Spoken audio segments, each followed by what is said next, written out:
अक्षय तृतीया या आखा तीज वैशाख मास में शुक्ल पक्ष की तृतीया तिथि को कहते हैं। पौराणिक कथाओं के अनुसार इस दिन जो भी शुभ कार्य किए जाते हैं उनका अक्षय फल मिलता है। इसी कारण से इसे अक्षय तृतीया कहा जाता है। वैसे तो सभी 12 महीनों की शुक्ल पक्षीय तृतीया शुभ होती हैं, किंतु वैशाख मास की तिथि स्वयं सिद्ध मुहूर्तों में मानी गई है। पुराणों में बताया गया है कि ये बहुत ही पुण्यदायी तिथि है।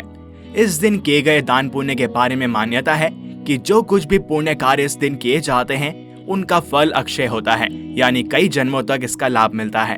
मान्यता है कि इस दिन बिना कोई पंचांग देखे कोई भी शुभ व मांगलिक कार्य जैसे विवाह, गृह प्रवेश, वस्त्र आभूषणों की खरीदारी या घर, भूखंड, वाहन आदि की खरीदारी से संबंधित कार्य किए जा सकते हैं। नवीन वस्त्र, आभूषण आदि धारण करने और नई संस्था, समाज आदि की स्थापना या उद्घाटन का कार्य श्रेष्ठ माना जाता है। लेकिन आप भी सोच रहे होंगे कि क्यों मनाई जाती है अक्षय तीज, और आज इस वीडियो में हम आपको इसी के बारे में बताएंगे और साथ ही यह भी बताएंगे कि इस दिन का इतना महत्व क्यों है। तो इसलिए वीडियो को एंड तक जरूर देखें और साथ ही चैनल को सब्सक्राइब और बेल आइकन को प्रेस करना ना भूलें और हमारे साथ बोलें जय सिया राम, जय जय सिया राम। अक्षय तृतीया की अनेक व्रत कथाएं प्रचलित हैं। ऐसी ही एक कथा के अनुसार प्राचीन काल में एक धर्मदास नामक वैश्य था। उसकी सदाचार, देव और ब्राह्मणों के प्रति काफी श्रद्धा थी। इस व्रत के महात्म्य को सुनने के पश्चात उसने इस पर्व के आने पर गंगा में स्नान करके विधि पूर्वक देवी देवताओं की पूजा की। व्रत के दिन स्वर्ण, वस्त्र तथा दिव्य वस्तुएं ब्राह्मणों को दान में दी।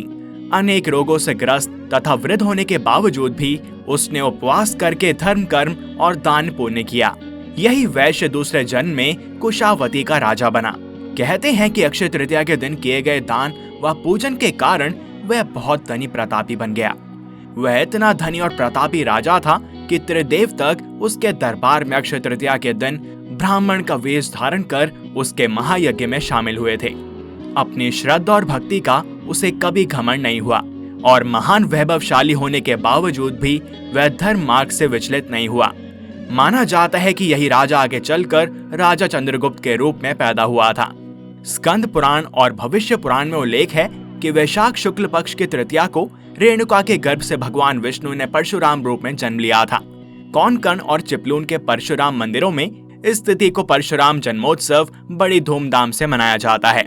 साथ ही दक्षिण भारत में भगवान परशुराम के जन्मोत्सव को विशेष महत्व दिया जाता है। परशुराम जन्मोत्सव होने के कारण इस तिथि में भगवान परशुराम के आविर्भाव की कथा भी सुनाई जाती है। इस दिन भगवान परशुराम जी की पूजा करके उन्हें अर्घ्य देने का बड़ा महात्म्य माना गया है। सौभाग्यवती स्त्रियां और कुंवारी कन्याएं इस दिन गौरी पूजा करके मिठाई, फल और भीगे हुए चने बांटती हैं। गौरी पार्वती की पूजा करके धातु या मिट्टी के कलश में जल, फल, फूल, तिल, अन्न आदि लेकर दान करती हैं। मान्यता है कि इसी दिन जन्म से ब्राह्मण और कर्म से क्षत्रिय भृगुवंशी परशुराम का जन्म हुआ था। इस कथा के अनुसार परशुराम की माता और विश्वामित्र की माता के पूजन के पश्चात प्रसाद देते समय ऋषि ने प्रसाद बदल कर दे दिया था, जिसके प्रभाव से परशुराम ब्राह्मण होते हुए भी क्षत्रिय स्वभाव के थे और क्षत्रिय होने के बाद भी विश्वामित्र ब्रह्म ऋषि कहलाए। उल्लेख है कि सीता स्वयंवर के समय भगवान परशुराम अपना धनुष बाण श्री राम को समर्पित कर सन्यासी का जीवन बिताने अन्यत्र चले गए थे। वे अपने साथ एक फरसा रखते थे, तभी उनका नाम परशुराम पड़ा। अक्षय तृतीया के दिन ब्रह्म मुहूर्त में उठकर समुद्र या गंगा स्नान करने के बाद भगवान विष्णु की शांचित होकर विधि विधान से पूजा करने का प्रावधान है। नैवेद्य में जौ या गेहूं का सत्तू, ककड़ी और चने की दाल अर्पित किया जाता है। तत्पश्चात फल, फूल, बर्तन तथा वस्त्र आदि दान करके ब्राह्मणों को दक्षिणा दी जाती है। ब्राह्मण को भोजन करवाना कल्याणकारी समझा जाता है। मान्यता है कि इस दिन सत्तू अवश्य खाना चाहिए तथा नए वस्त्र और आभूषण पहनने चाहिए। गौ, भूमि, स्वर्ण पात्र इत्यादि का दान भी इस दिन किया जाता है। यह तिथि वसंत ऋतु के अंत और ग्रीष्म ऋतु के प्रारंभ का दिन भी माना जाता है। इसलिए अक्षय तृतीया के दिन जल से भरे घड़े, कुल्हड़, सकोरे, पंखे, खड़ाऊ, छाता, चावल, नमक, घी, खरबूजा, ककड़ी, चीनी, साग, इमली, सत्तू आदि गर्मी में लाभकारी वस्तुओं का दान पुण्यकारी माना गया है। इस दान के पीछे यह लोक विश्वास है कि इस दिन जिन जिन वस्तुओं का दान किया जाएगा, ये समस्त वस्तुएं स्वर्ग या फिर अगले जन्म में प्राप्त होंगी। इस दिन लक्ष्मी नारायण की पूजा सफेद कमल अथवा सफेद गुलाब या पीले गुलाब से करनी चाहिए। सर्वत्र शुक्ल पुष्पाणि प्रस्तानि सतार्चने दान काले च सर्वत्र मंत्र मेत मुदीर्यत, अर्थात सभी महीनों के तृतीया में सफेद पुष्प से किया गया पूजन प्रशंसनीय माना गया है। ऐसी भी मान्यता है कि अक्षय तृतीया पर अपने अच्छे आचरण और सद्गुणों से दूसरों का आशीर्वाद लेना अक्षय रहता है। भगवान विष्णु और माता लक्ष्मी की पूजा विशेष फलदायी मानी गई है। इस दिन किया गया आचरण और सत्कर्म अक्षय रहता है। भविष्य पुराण के अनुसार इस तिथि की युगादि तिथियों में गणना होती है। सतयुग और त्रेता युग का प्रारंभ इसी तिथि से हुआ है। भगवान विष्णु के नर नारायण हयग्रीव और परशुराम जी का अवतरण भी इसी तिथि को हुआ था।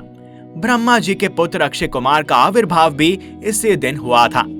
इस दिन श्री बद्रीनाथ जी की प्रतिमा स्थापित कर पूजा की जाती है और श्री लक्ष्मी नारायण के दर्शन किए जाते हैं। प्रसिद्ध तीर्थ स्थल बद्री नारायण के कपाट भी इसी तिथि से पुनः खुलते हैं। वृंदावन स्थित श्री बांके बिहारी जी के मंदिर भी केवल इसी दिन श्री विग्रह के चरण दर्शन होते हैं, अन्यथा वे पूरे वर्ष वस्त्रों से ढके रहते हैं। जीएम हिंगे के अनुसार तृतीया 41 घटी 21 पल होती है तथा धर्म सिंधु एवं निर्णय सिंधु ग्रंथ के अनुसार अक्षय तृतीया 6 घंटे से अधिक होनी चाहिए। पद्म पुराण के अनुसार इस तृतीया को अपराह्न व्यापिनी मानना चाहिए। इसी दिन महाभारत का युद्ध समाप्त हुआ था और द्वापर युग का समापन भी इसी दिन हुआ था। ऐसी मान्यता है कि इस दिन से प्रारंभ किए गए कार्य अथवा इस दिन किए गए दान कभी भी क्षय नहीं होते।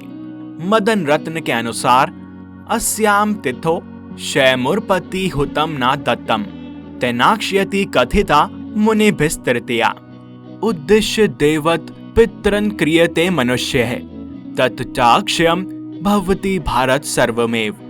अक्षय तृतीया के दिन शुभ कार्य करने का विशेष महत्व है। अक्षय तृतीया के दिन कम से कम एक गरीब को अपने घर बुलाकर सत्कार पूर्वक उसे भोजन अवश्य कराना चाहिए। गृहस्थ लोगों के लिए ऐसा करना जरूरी बताया गया है। मान्यता है कि ऐसा करने से उनके घर में धन धान्य से अक्षय बढ़ोतरी होती है। अक्षय तृतीया के पावन अवसर पर हमें धार्मिक कार्यों के लिए अपने कमाई का कुछ हिस्सा दान करना चाहिए।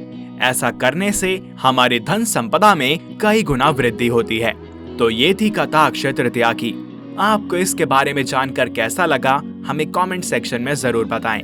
और अगर आपको वीडियो पसंद आई हो तो इसे लाइक करें और अन्य भक्तों के साथ शेयर करें। साथ ही चैनल को सब्सक्राइब और बेल आइकन को प्रेस करना ना भूलें। मिलते हैं आपसे अगली वीडियो में और भी अद्भुत विषयों के साथ। तब तक के लिए हरिओम।